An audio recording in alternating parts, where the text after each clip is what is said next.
नाज़रीन अहम खबर साथ वज़ीर आज़म शहबाज शरीफ जी सदारत हेठ क़ौमी सलामती कमेटी जो इजलास थियो आहे। नेशनल सिक्योरिटी कमेटी जो इजलास 3 कलाक जारी रहण बाद हिन वक्त ख़त्म थी वियो आहे।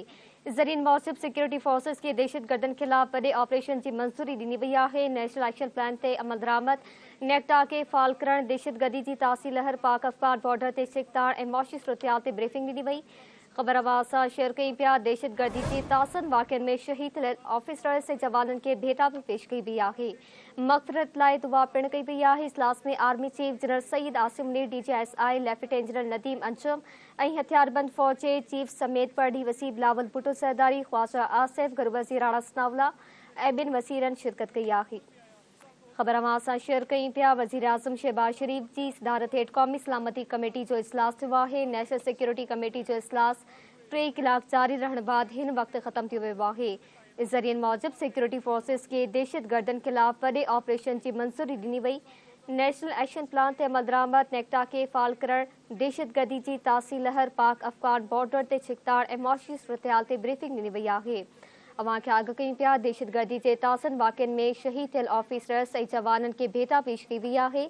मग़फ़िरत लाइ दुआ पिण कई वई आहे। इजलास में army chief general Syed Asim Munir, DGSI lieutenant general Nadeem Anjum ऐं हथियारबंद फ़ौज जे चीफ समेत परडी वसीर बिलावल भुट्टो सरदारी, ख्वाजा आसिफ, गुरवज़ीर राणा सनाउल्लाह ऐं ॿिनि वज़ीरनि शिरकत कई।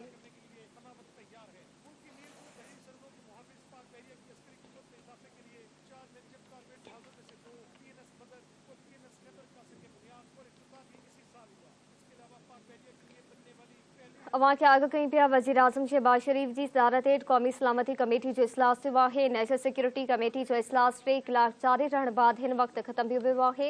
ज़रीन मौसिब सिक्योरिटी फोर्सेस के दहशतगर्दन खिलाफ वॾे ऑपरेशन की मंजूरी ॾिनी वई। नेशनल एक्शन प्लान ते अमल दरामद, नेक्टा खे फाल करण, दहशतगर्दी की तासी लहर, पाक अफगान बॉर्डर ते छिकताड़ ऐं मौशी सूरतहाल ते ब्रीफिंग ॾिनी वई।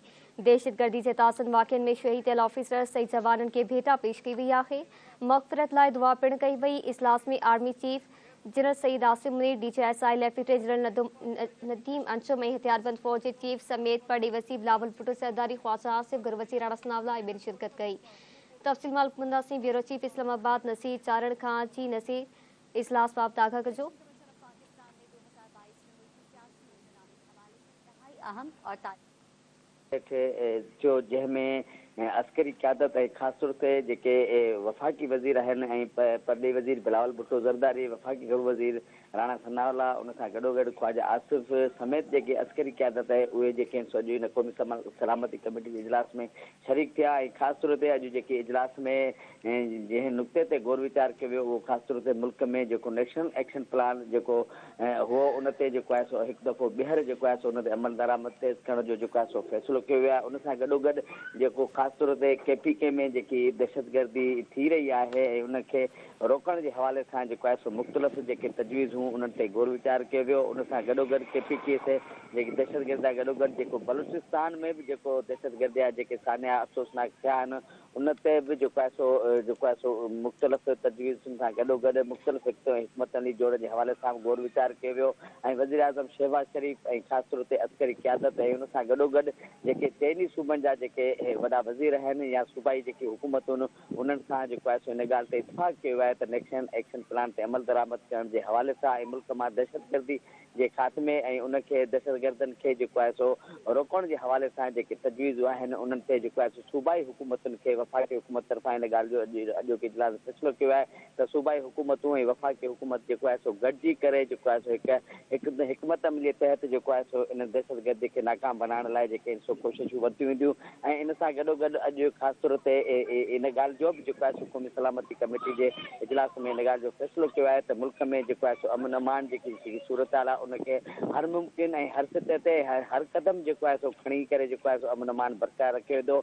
ऐं दहशतगर्दनि खे कंहिं तरीक़े सां जेके दहशतगर्दी जा जेके सानिया थी रहिया आहिनि उन्हनि खे नाकाम बनाइण सां जेके साज़िशूं आहिनि या जेके उन्हनि जा सहूलियतकार आहिनि उन्हनि खे जेको आहे सो नेशनल एक्शन प्लान जेको आहे सो हिकु दफ़ो ॿीहर तेज़ करण जे हवाले सां हिन ॻाल्हि जो फ़ैसिलो कयो वियो आहे। क़ौमी सलामती सलामती कमेटी के इजलास में फैसला अहम फैसला किया विया आहिनि जेको जंहिंजो बाज़ाब्ता तौर ते जेको गॾियल पधरनामो हूंदो आहे उहो जेको आहे सो जारी कयो वेंदो जंहिं बैदि जेको आहे सो मीडिया खे बि जेको आहे सो उन हवाले सां अपडेट ॾिनी वेंदी पर क़ौमी सलामती कमेटी में इन ॻाल्हि जो फ़ैसिलो कयो आहे त दहशतगर्दी खे रोकण लाइ ऐं दहशतगर्दी जा जेके सानिया आहिनि जेके मासूम शहरनि खे मारे दहशतगर्दी मारिजी शहीद थी वञनि था उन्हनि सानियुनि खे रोकण जे लाइ वफ़ाक़ी हुकूमत ऐं सूबाई हुकूमतुनि में जेकी कोऑर्डिनेशन आहे उनखे बहितर बनाइण ऐं नेशनल एक्शन प्लान ते जेको आहे सो अमल दरामद करण जे हवाले सां हिकु दफ़ो ॿीहर जेको आहे सो तेज़ कोशिशूं करण जो फ़ैसिलो कयो वियो आहे। जी महिरबानी नज़ीर आगाह करण लाइ।